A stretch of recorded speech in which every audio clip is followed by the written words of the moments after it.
Surely you can't be serious. I am serious. And don't call me Shirley. Good morning, Vietnam! You are great. I'm not bad. I'm just drawn that way. I have come here to chew bubblegum and kick ass. And I'm all out of bubblegum. Life moves pretty fast. You don't stop and look around once in a while, you could miss it. My calculations are correct. When this baby hits 88 miles per hour, you're gonna see some serious... You're listening to the 30-something Movie Podcast. Classic movies, 30 years in the making. Oh, yes, it is the 30-something Movie Podcast again. So if you stumbled in here, if you didn't know where you were and you just kind of stumbled in, welcome. I'm glad that you're here.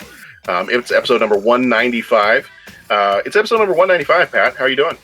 I'm doing good, John. Five more and we're at like the big 200. At the big 200. Big milestone. Have we figured out festivities yet? No. No. Soon we will, at some point. I'm going to take, like, as I'm off, for the next couple weeks or so, I'm going to take some time, kind of think about it a little bit, sit back, relax a little, jot some notes down, and we'll come up with something good, and we'll let the people know really soon. Yeah. Gotta do something good for people. Yeah. All right. So really, really quickly, we're going to go jump on into our movie. I don't really have any new movie news right now. So if anything comes up, we'll throw it out there on Twitter, Facebook, any of those places. But didn't really have too much going on right now that we saw. I'm sure there will be a whole bunch, coming up as we have some more summer movies come out and more things are happening. So we will always have up-to-date stuff on Twitter, Facebook, and all those places. So if you follow us there, you'll see all those things. Otherwise, we're just going to jump on in this time. So we do spoil the movies we talk about. So if you have not seen the movie 8 Men Out, or if you've never read anything about the 1919 World Series scandal, feel free to stop, pause the podcast, go watch the movie, come on back. But otherwise, this is kind of a factual historical event. So if you do know anything about it, then don't worry. We're really not going to spoil anything.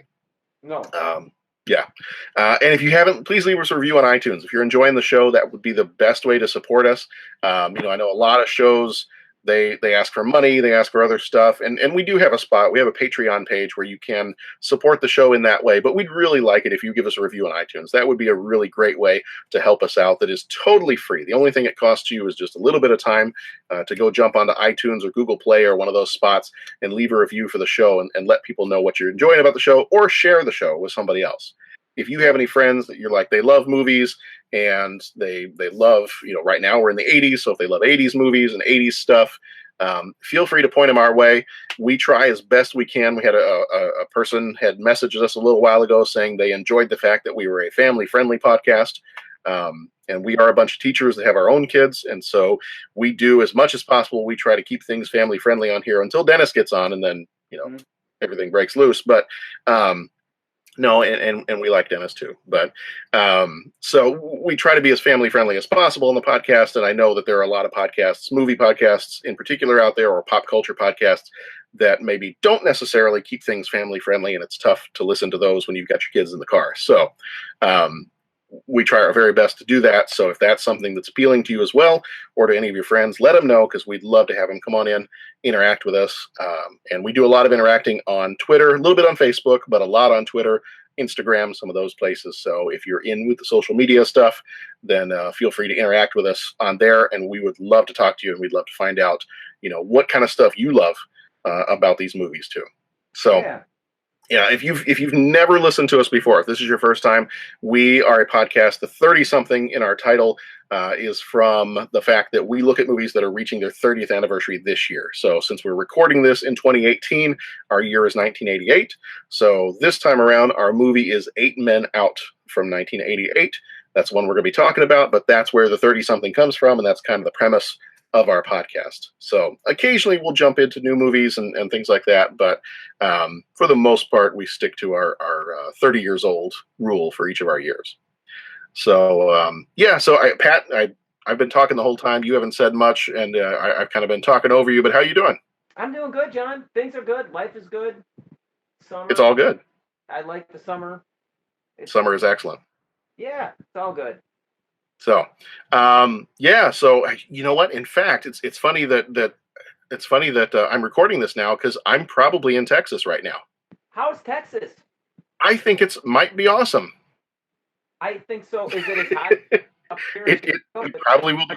Well, I've been looking at the weather, and when I've looked ahead at like the 10-day forecast, which might have been like 2 days ago, depending on when people are listening to this or when we're recording it, when it's going to be released, I think the weather will have had been excellent. Okay, cool. I'm an English teacher, and I don't know what I just said. Well, it's the timey-wimey thing. It's the tenses. It's very tense. All right, let's jump on into this. We are talking 8 Men Out this time around, and came out on the 2nd of September, 1988, rated PG with a runtime of 1 hour and 59 minutes. The director for this one is John Sayles, who did Lone Star and The Secret of Roan Inish. Producer in this one was Sarah Pillsbury. She also did River's Edge, one of Pat's favorite movies. Wow, great. Yeah. Also did How to Make an American Quilt. And Midge Sanford was another producer, also did River's Edge and a movie called And the Band Played On. Writer for this one of the writers was Elliot Asanoff, who did the book, and he died in 2008. He also did a movie called Breakout, and then, or it was based on a book or story of his, movie called Breakout. And then John Sayles, the director, also did the screenplay for this one. He was also a writer for The Brother from Another Planet and Lone Star. Cinematography was done by Robert Richardson, who did Kill Bill Volume 1 and The Aviator. Music was done by Mason Daring, who did Where the Heart Is and Something's Gotta Give. Budget for this one was $6.1 million. The box office was $5.7 million. So much like the Chicago White Sox of the 1919 World Series, this movie did not make its money. John Cusack played George Buck Weaver. He was in High Fidelity and Say Anything. Clifton James, who died in 2017, played Charles Kami Comiskey. He was in The Man with the Golden Gun and Superman 2, always playing like a sheriff in all those different movies. Yeah. Michael Lerner played Arnold Rothstein. He was in Barton Fink and Elf. Christopher Lloyd played Sleepy Bill Burns. He was in Back to the Future and Who Framed Roger Rabbit. Richard Edson played Billy Maharg. He was in Ferris Bueller's Day Off and Good Morning Vietnam.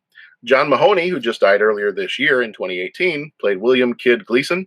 He was in Frasier and Barton Fink. Charlie Sheen played Oscar Hap Felch. He was in Wall Street and Three Musketeers, also the TV series Two and a Half Men. David Strathairn played Eddie Sackott.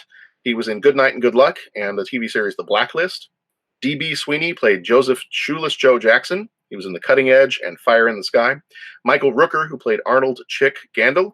He was in The Walking Dead and the Guardians of the Galaxy movies. Don Harvey, who played Charles Swede Risberg, was in The Untouchables and Taken 3. James Reed, no relation, played Claude Lefty Williams. He was in North and South, Book 1 and 2, and Legally Blonde. Perry Lang played Fred McMullen. He was in 1941 and Sunshine State. Studs Terkel, the famous Chicago writer, died in 2008. He played Hugh Fullerton. He was in The Civil War. John Sayles, not like the literal Civil War, but like the TV series, The Civil War. John Sayles played Ring Lardner. He was this is also the director and the writer of the movie. He was in Brother from Another Planet and Malcolm X. Barbara Garrick played Helen Weaver. She was in The Firm and Far From Heaven. Wendy McKenna played Kate Jackson. She was in Sister Act movies and Air Bud. And Nancy Travis played Lyra Williams. She was in 3 Men and a Baby and So I Married an Axe Murderer. Rotten Tomatoes, the critics gave it an 86%, audience gives it an 80%, and Cinema Score gives it a B. So everybody's kind of along those, B plus kind of range. Roger Ebert said about the movie, 8 Men Out is an oddly unfocused movie made of earth tones, sidelong glances, and elliptic conversations. It tells the story of how the stars of the 1919 Chicago White Sox team took payoffs from gamblers to throw the World Series, but if you're not already familiar with that story, you're unlikely to understand it after seeing this film. It's an insider's movie, a baseball expert's film that is hard for the untutored to follow. And he gave it 2.5, or he gave 2 out of 4 stars when it originally came out. Quick summary on this one. The Chicago White Sox, who are set to play the Cincinnati Reds in the World Series of 1919, are at odds with their team's owner, Charles Comiskey, who pays his players unsatisfactory wages despite the team's popularity. A group of professional gamblers offers the Sox best athletes a fortune to throw the series, and the players agree. However, their reputations and careers are ruined when the dark secret dubbed the Black Sox scandal reaches the public consciousness. Here is the trailer, and we will be back in just a moment. Edward Seacott, Joseph Jefferson Jackson, Arnold Gandil, Charles Risberg, Oscar Felch, Claude Williams, and George Weaver are hereby accused of conspiracy to commit a confidence game. We're going to see the Sox. Baseball, 1919. There were no free agents, no million-dollar salaries, but there was a team no one could beat. The true story of the team they called the Black Sox, and the scandal that broke the heart of a nation. Any bet against my Sox this series is a sucker bet. You can find 7 men on the best club willing to throw the World Series? Come on, Joe! The shoeless Joe ain't in. I ain't. You want me? You don't want to be stupid, do you, Joe? Now, you just sign your name right there, Joe. I made an agreement with those guys. A couple of Boy Scouts here, they made a deal. The players are in now. What are they gonna do, call a cop? What you got it off for, Eddie? Eddie can dump 3 games all on his own. We don't get Eddie, we forget about it. How many games does Mr. Seacott win for us this year? 29, sir. You said if I won 30 games, there'd be a $10,000 bonus. 29 is not 30, Eddie. I want to make the play. I don't feel right. You can't welch on these guys. Get out! I know where you're going! After you've gone and left me crying. They were an American dream come true, the best that ever were. 9 men took the field, but when the game was over, there were 8 men out. What do you think of these players of yours now, Mr. Gleason? I think they're the greatest ball club I ever seen, period. Don't you forget it. 8 Men Out, written for the screen and directed by John Sayles. Okay, so a couple quick background things I had on this one. The 8 Men Out were Eddie Saccott, Chick Yandel, Oscar Felch, Joe Jackson, Fred McMullen, Swede Risberg, Buck Weaver, and Claude Williams. A child in the movie utters the famous quote, "Say it ain't so, Joe." In real life, a Chicago reporter was standing close by when a boy said something to the effect of, "Say it didn't really happen, Joe." The reporter took creative license and created the "Say it ain't so, Joe" quote to give the story more emotional impact. John Sayles, the director, used cardboard cutouts to fill the stands in the ballpark, so a lot of the extras you see there are not real. He did need 1,000 extras to film close-ups, though, of live fans, so in order to lure the extras, Charlie Sheen volunteered to take part in a contest for 1 extra to have lunch with him one day. Huh. In many scenes, players toss their gloves down on the field near their positions before they head to the dugout. Until the 1950s, players frequently left their gloves on the field while at bat. Because of the danger of players stepping or tripping on them from the other team and batted or thrown balls bouncing off of them in odd directions, the leagues requested and then demanded that players take their gloves with them to the dugout when they were done fielding. They finally complied after a rule change and several fines were issued. Field of Dreams, which comes out next year. That's an awesome movie.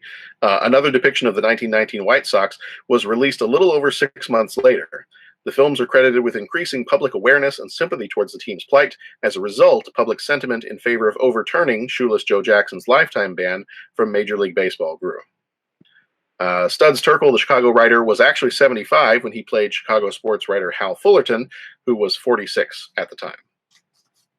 So this movie, I think as I said one time before, I had not seen this movie in its entirety before sitting down to watch it this time. I think I've seen bits and pieces here and there, but I had not seen its entirety.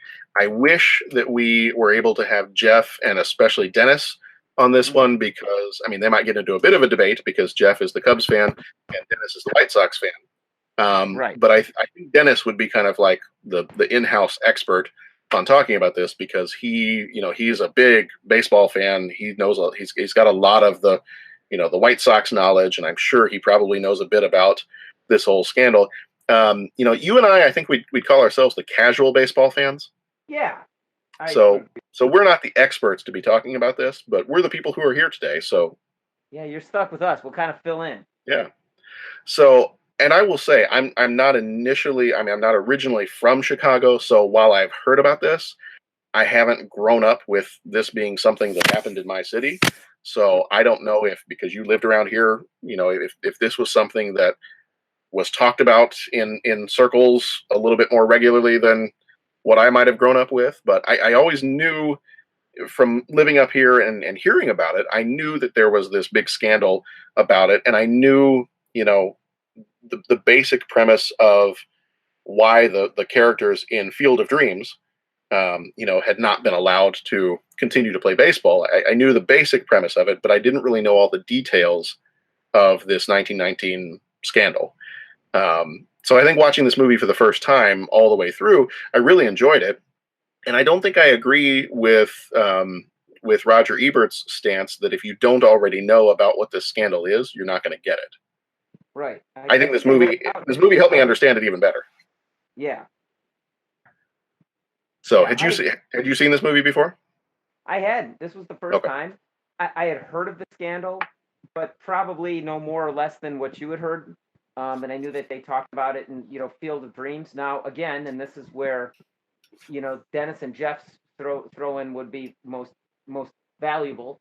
But as far as Sox fans, I don't know if that's like, oh. Well, and yet also it happened, what? It happened it wasn't even the 20s. It was 1919? 1919. So next year, it'll be the 100th anniversary of it. Yeah. So 100 years ago, I mean, you figure like even the folks that are like the grandparent generation now had not even been born yet. Right. And by the way, when I say the grandparent generation now, I'm talking about like my parents' generation. So even that would have been something that you're one generation removed from people telling the stories of, oh, I remember when this happened. Right. So I think, I think they're more likely to remember like Pete Rose or, the Tom Brady, the ball getting deflated or, Right. whatever, like those kinds of things before something. You know what I'm saying? Before that being that. Well, and right, like there have been other sports scandals that this is not foremost in our mind to be a big deal, and you have the things like, and even for baseball, I think when the baseball players went on strike, what was that, the early 90s? Right.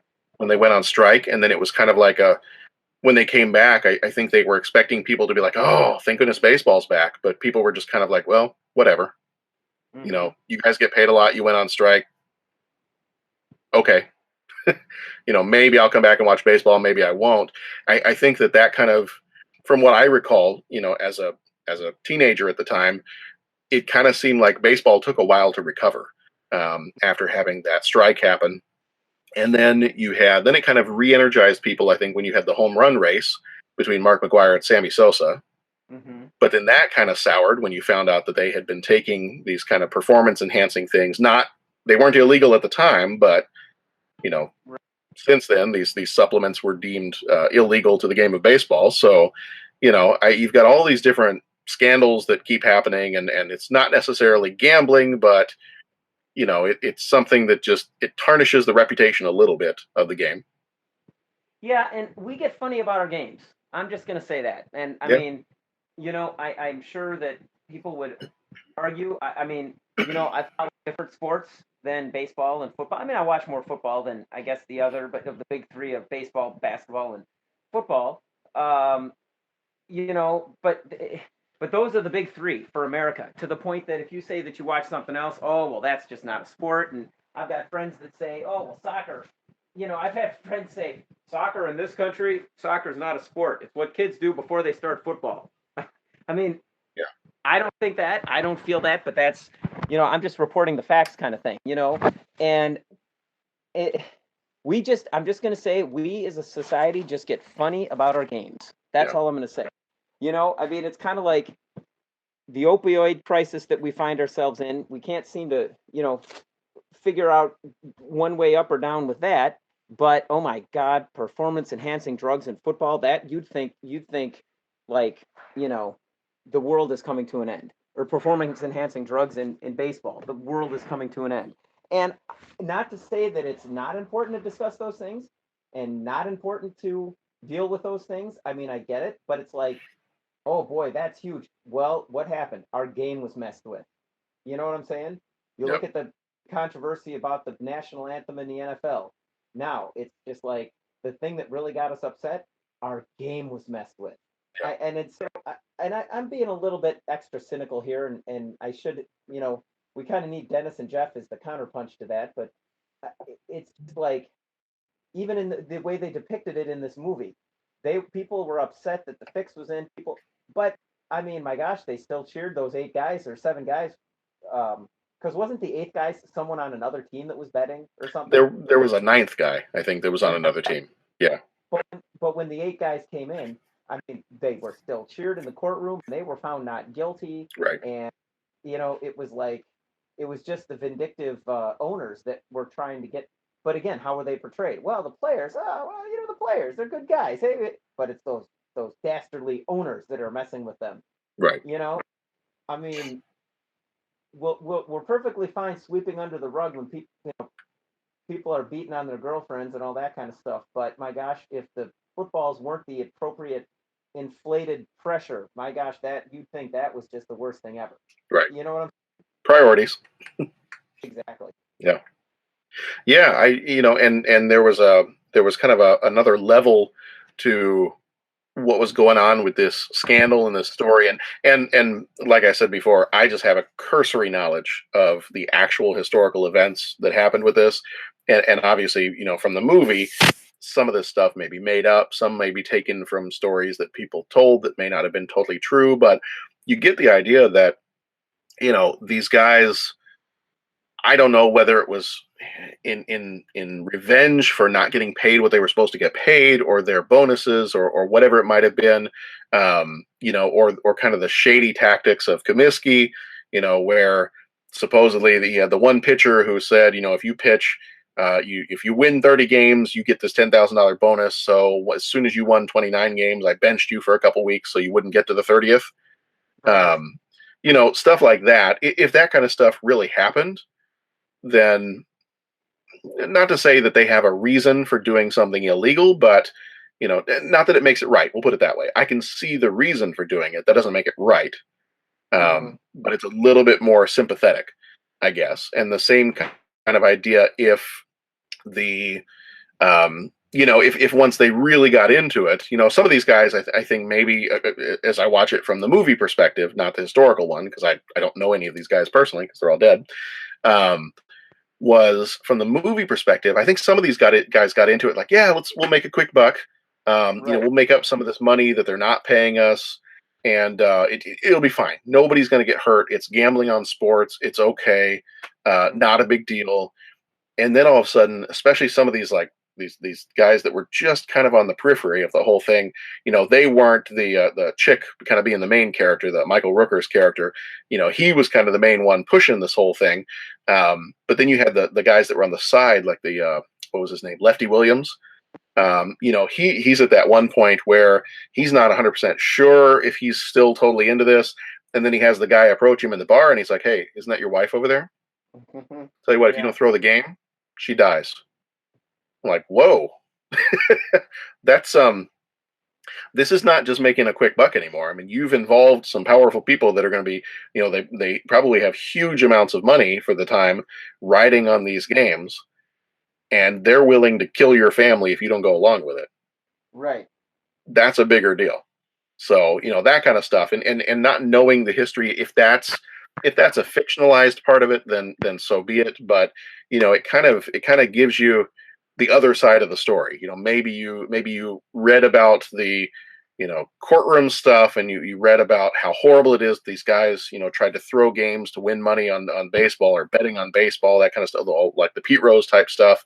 But then you see the flip side of it. It's like, well, some of these guys maybe they got into it and they just didn't really know what was going to be involved, and then they got in so deep that they just had to keep going because otherwise they were going to get hurt, or their family was going to get hurt. And if that's the case, then I don't know, maybe cut them a little bit of slack, or maybe some of the punishments were too harsh. And I know a lot of people, in the years since then have been pushing to get their names reinstated so that they can be put into the Hall of Fame because they were such great players. And I think, from what I can tell, from what I've been reading and watching the movie, it just seems like the guy that they had that kind of took over as the president of baseball, it just kind of sounds like he was a very much no nonsense, You know, I'm going to give you the harshest punishment possible because that's what you need to learn a lesson. Yeah. And I'm not putting up with anything else. So I'm going to punish you for this, and you're going to be punished from now until the day you die. And that's going to teach everybody else that if they ever try to do this again, they get the exact same punishment.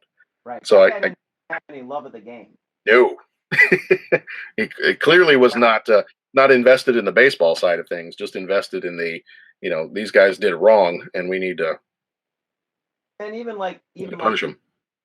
I mean, you know, you can't tell me that those owners were necessarily all going for the love of the game and the win and the buzz and all that. I mean, they were going for the money part of it. So it's Right.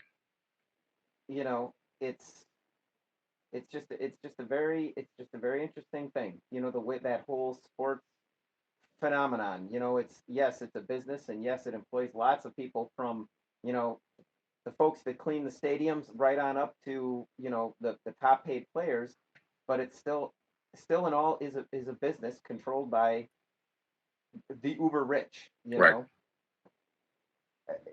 You know, it's very hard to have just a pure love of the game type of thing, Right.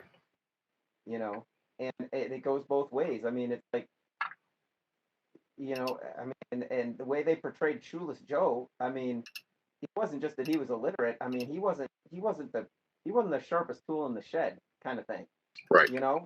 And now that seemed to be different than the way they portrayed him in Field of Dreams.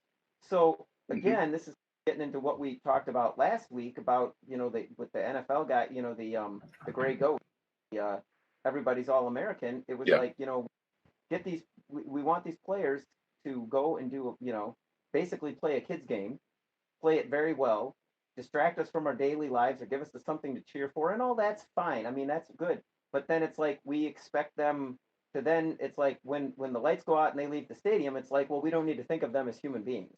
We don't need to care. We don't want that. Don't mess with our game. It's like the don't mess with our game. And so Right. it just I don't know. I don't have any answers for it, but it's just a very interesting thing that we as a society love about that. Mm-hmm. And you know, I just when people, oh, for the love of the game or pure sport or whatever, it's like, yeah, where's the pure love of the game? I mean, you have to go down to the kids just playing in the, you know, that do a pickup game of baseball the first day of summer break. That's the purest form of the game. You know, everything else, once money gets involved in business, and it becomes business and entertainment, and you know, I don't know. Yeah. I don't have firm thoughts on it, but it's just when I watched this movie, it just seemed to be in full force. Wow, it's quite a thing that we have to contend with as a society and as an economy and everything with sports. Yeah. Well, and two, one part that was in the movie that I believe was also in real life was they when the what was the guy's name? Was it Sporty Sullivan? I think it was the one guy's name. He's given the $40,000. I think it was by Rothstein, and he's like, yeah, that 40,000 is for the players, and the rest, you know what to do with that. And he takes that $40,000 that was supposed to go to the players, and I think what it was, he takes 10,000 of that 40, and then hands that to his guy, and he's like, well, go divide that among the players. And then he takes the other 30,000 of the 40 that should have been divided among the players, and then he bets that himself. Right. You know, so it's like, you know, if it was about the guys making a quick buck, then they're getting screwed over by pretty much everybody in this situation. And the one thing I think in the movie that was a little hard to keep track of was who is it that's pushing. I kind of started to lose track of who's pushing this. Like it seemed like there's so many people, and maybe that's the point, is that there's so many people trying to make money off of this that you almost couldn't help but have a fixed World Series. That if it wasn't the White Sox, then they were going to go get somebody. You know, there was just a matter of time until you had some kind of major scandal like this, right? Because there were just so many people. It was Christopher Lloyd's character. It was the Sporty Sullivan guy. It was the Rothstein guy. It was like all these different people are all trying to get some kind of fix in on the game, to the point where you lose track of. I don't remember where this started. I don't remember who proposed the first thing? Was it did the players? I don't think it was the players that proposed it. I think it was the Sullivan guy might have been one of the first people to propose it. But it just seems like, and what I've been able to read, just again a real kind of cursory examination of some of this stuff, is it just seems like sports betting, and I know sports betting is still a big thing now, but it just seemed like then it was just out of control. That it just was all over the place. And I think I read something at one point that it was like if there was a game played that didn't have, somebody throwing something or losing something on purpose or whatever, that, it would have been shocking if there wasn't somebody somewhere at that point in time. Because I think they talked about, a couple of the guys being former boxers, some of the bettors, some of the gamblers being former boxers. And it's like, well, you threw some matches or you did this. And it's just kind of like, well, everybody's doing it. Yeah. Kind of a thing. And it just so pervasive that, you'd almost couldn't help but have a scandal like this at some point. So, yeah. And I'm not enough of a baseball fan. I enjoy baseball. I watch baseball, but I'm not enough of a baseball fan to really be one of those people that's like, okay, these guys are dead. They've served their time. We need to reinstate their names so they can get into the Hall of Fame. I don't really have, to use a betting metaphor, I don't really have a horse in that race. Right. So, it doesn't really matter to me. Did they do something wrong? Yeah. Are they being punished too much for having done something wrong? I don't know. But I could just about guarantee that when the 100th anniversary of this comes up next year, I could just about guarantee that there's going to be baseball and White Sox fans who are going to want to push this again. Right. So my guess is this won't be the last that we hear of the Black Sox scandal, and I'm sure more stuff will come up next year if they get to the 100th anniversary and people are like, no, we want Shoeless Joe Jackson in the Hall of Fame. We want these guys because they were great players. We want them in the Hall of Fame. We want to push to get their names reinstated. And so I don't know. Again, I'm not invested enough in it to really say one way or the other what I would care about and what I would want them to decide. But I don't know. I agree. And I just come down on not much ado about nothing, because, do you want, what kind of example do you want being set for kids and blah, blah, blah, blah, blah. But it's like, I don't see players in this. I don't see them as role models that, oh my gosh, we've got to hold them on a highest esteem, and by gosh, they messed with our game, and let's just absolutely kill them, and blah, blah, blah. To me, it just keeps striking as much ado about nothing. Yeah. And I hate to say it, but that's where I'm coming from on it. It's like, I don't think we should treat these guys like, meat, lambs to the slaughter and just let them. I think we should treat them like human beings. And my gosh, take care of them, and the concussion thing, and taking care of them. And what do we do with athletes after they're out of the spotlight? And, I think those are all very important things. But again, it just seems like this one's easy to argue about for people. So it just becomes a distraction from dealing with the real societal problems. Yeah. Whether Shoeless Joe and the rest of them make it into the Baseball Hall of Fame is not even a blip on my radar of concern about the world over. Right. But that just seems to be. There might be a few more important things going on that. Right. That's where I come down on. So when I hear all that, it's kind of like, what? Really, guys? Is this what we got to focus on now? Yeah. If that's what the discussion is, then okay, let's talk and all that. And what kicks in is that I'm just not a baseball fan. Mm-hmm. But that's what I struggle with, is just so much emphasis being put on sports that, like you said, it's bound to have these things: the betting, the gambling, the fact that this is life. We're kind of missing the bigger world out there. Yeah. Well, and this movie too, to bring it back to this as a movie, a bunch of great actors in this movie. Oh yeah. John Cusack. I'll pretty much watch anything with John Cusack in it.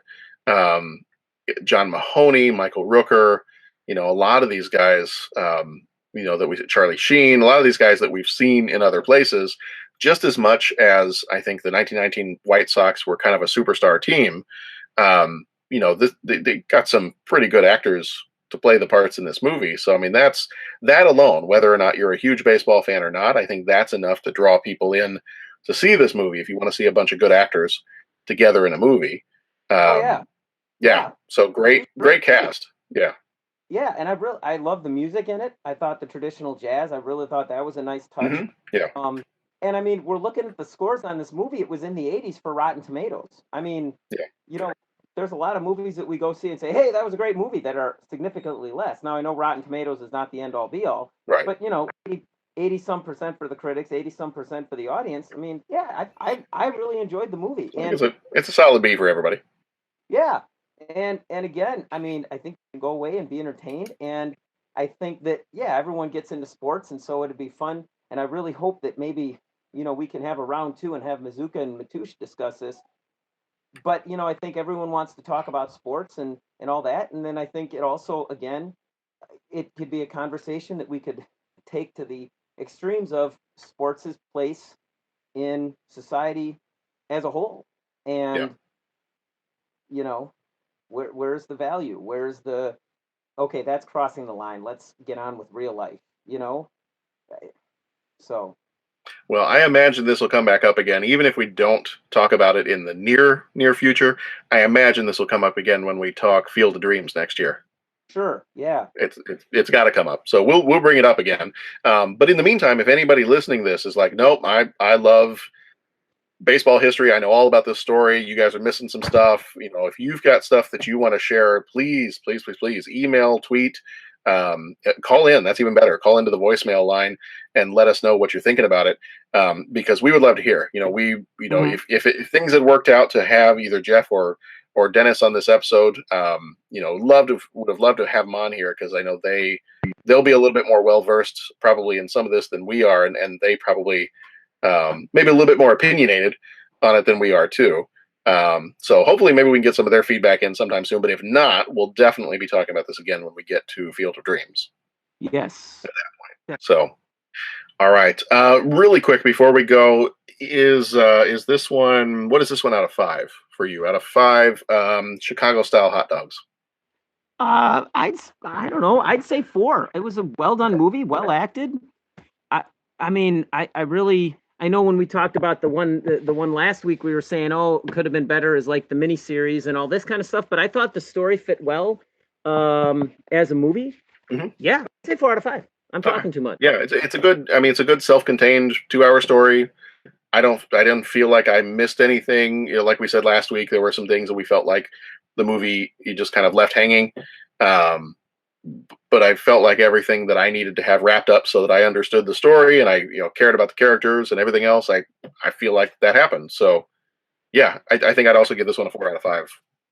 And now I just am hungry for Chicago style hot dogs. Yeah, I agree. Yeah. And notice this movie and the movie last week basically had portrayals of guys. I mean, now in this one, guys were trying to, kind of game the system. But again, it was the players being taken advantage of by the powers that be. Yeah. So, which I think, and I think we said this last week too. I think that's a really timely thing.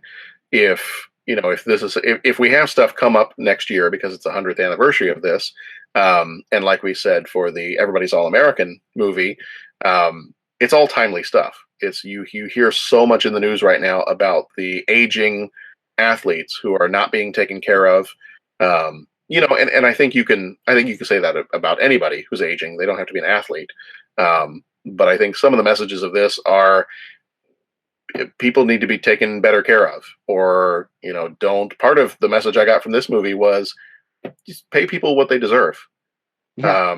And in fact, that's a line from the movie. He's like, I think it was Comiskey told, was it Sakat? He said, "You'll get paid what you deserve."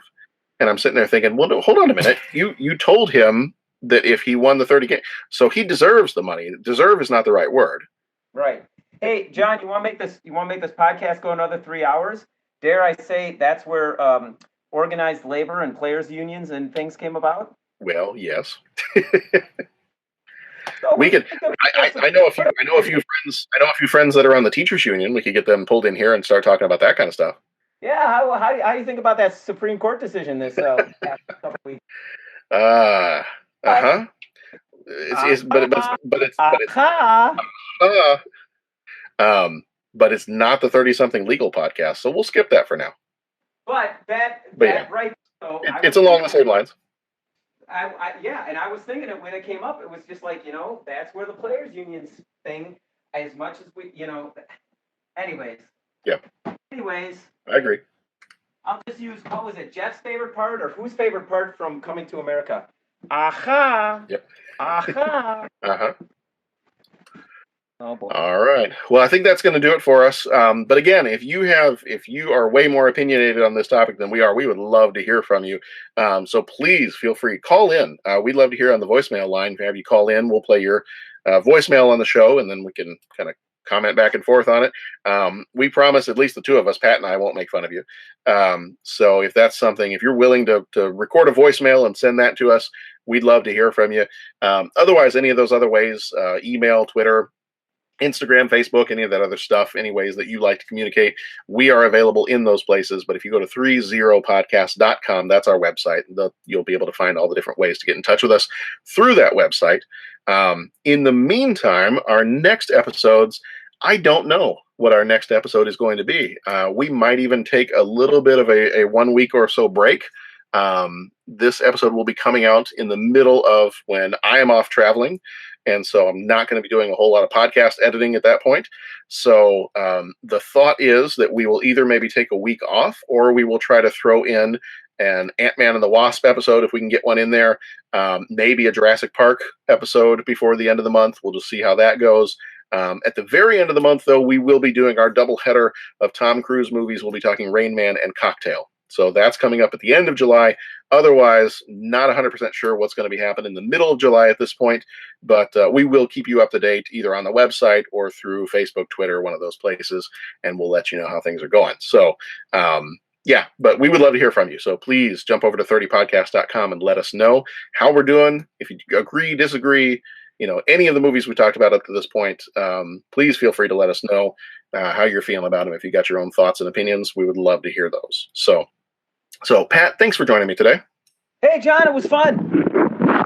So we will see you all back here again. Like I said, probably maybe taking a tiny bit of a break for a week or so, and then back here at the end of the month, Rain Man and Cocktail in our Tom Cruise doubleheader. So until then, thank you, Pat, and go be excellent to each other. First of all, have an excellent summer too, and have an excellent rest of your July. If we don't see you back here for a week or so. And go watch some good movies in the meantime. This is prime time to go watch some good movies. So probably what we're going to be doing. No kid. All right. Okay. We will see you all back here next time. Bye now.